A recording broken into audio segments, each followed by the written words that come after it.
We certainly should be a lot clearer on the use of our software management tools within CentOS 7 now. So if we can recall all the way back to the beginning, we first started with the native RPM command, our Red Hat package manager. And we saw things like we could list all of our software with RPM-QA. We could go through and, if necessary, install an RPM, so RPM-I, and then the full path and name of the RPM file. Now, the problem that we saw with this is obviously we've got to locate the RPM file, but we also have these things called dependencies, and the dependencies can be the bane of your life, trying to locate the dependencies as well. If we want to remove a package, we can refer to it just by its package name because it's already going to be in our RPM database, so we don't need the file name, so it's RPM-E nmap. In the same way, as we wanted to list the contents of that installed package, it would be RPM-QL query and list then the nmap package. If the package wasn't installed and we wanted to list what was contained in the RPM file, we would use RPM-QPL and then the path through to the RPM file. One of the good things that we can do with RPM is we can verify that what we think we have installed is actually what we have installed. So we can go through to the RPM database that says, well, this is what you should have installed, and compare that against what is actually installed. So the -V option. But we say the problem is using RPM is that we've got to locate the RPMs and all of those dependencies. So more often than not, we would be using yum repositories. And we started off there by looking at just the yum command. One of the things that we saw we could do with the yum, we could do this with the RPM package anyway, but straight off we went through to do a yum install on bash completion. Now, we didn't particularly need that, and there's nothing particularly to do with yum, but we can see having the bash completion, we can then use the yum command and then double tab, and it will show all of the sub commands such as install. When we then go through and do a yum install, we can even then do a tab completion, and it's going to show us the possible RPMs that we could install, although the list is going to be quite exhaustive. We could also use a yum install -y, in which case it can go through and without us having to accept then what's going to install, it will just go ahead and install. We can get information about the package, so just telling us what the package does, so yum info and then bash completion.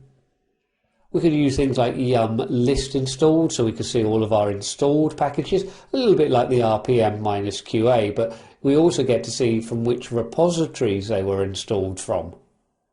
And if we want to then remove our software, we could then go through and do yum remove bash completion.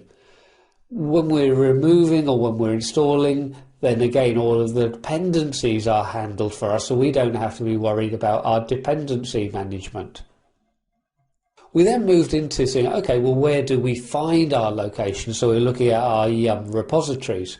And these are going to be .repo files that we're going to locate within the etc directory and the yum.repos.d subdirectories. We can list our repositories with the yum repo list, but that will only show us our enabled repositories. So we can use yum repo list and all, and this will then show us the disabled repositories that we have as well. When we're working with the metadata that's in the yum cache, we can then go through and locate the information within the directory var cache and yum. We can go through and clean this information, really to go through and empty out the metadata and packages with yum clean all. And we can create a new clean cache with the yum make cache. Now, updating. Now we have got the yum update command, which is then going to go through and update all of your packages. And generally when we're looking at an update, it will update the existing package, so you will only end up having the one package. But we don't want to do that with a kernel, because if we updated the kernel, what's actually then going to happen is that if there is a problem, we only have the one kernel, so we can't roll back easily to our previous version. So even if we use the yum update command, what actually ends up happening is that we install new kernels rather than updating it. And when we install the kernel, we also update the grub configuration file so that the new kernel becomes the default to grub. So we can see that we don't update, we install new kernels.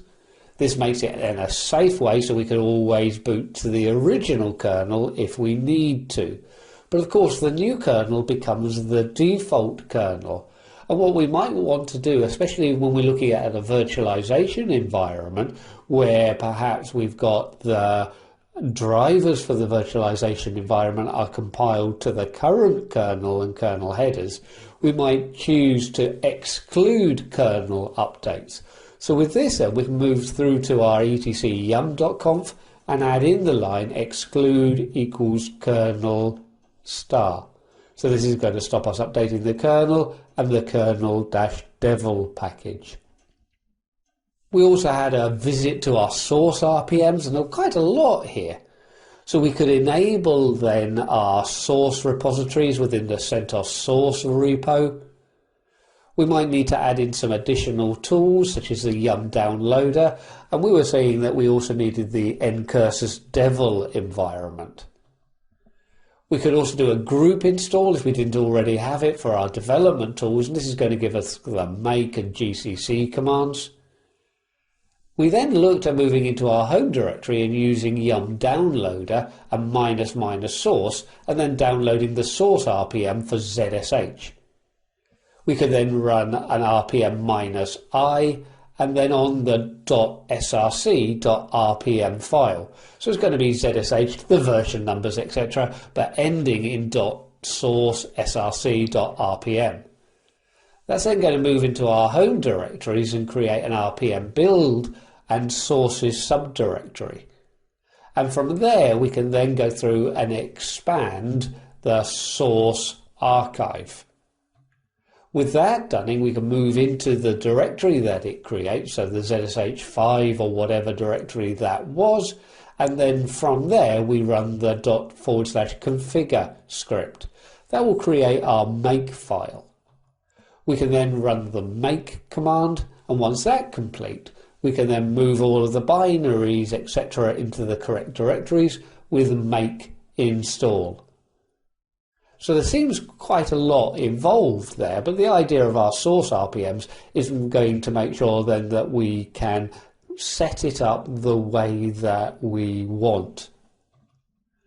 Finally, we looked at our services, and we were just saying that if we install a service, such as the Apache service, once we've installed it, we're going to need to enable the service, so it will start on our system boot.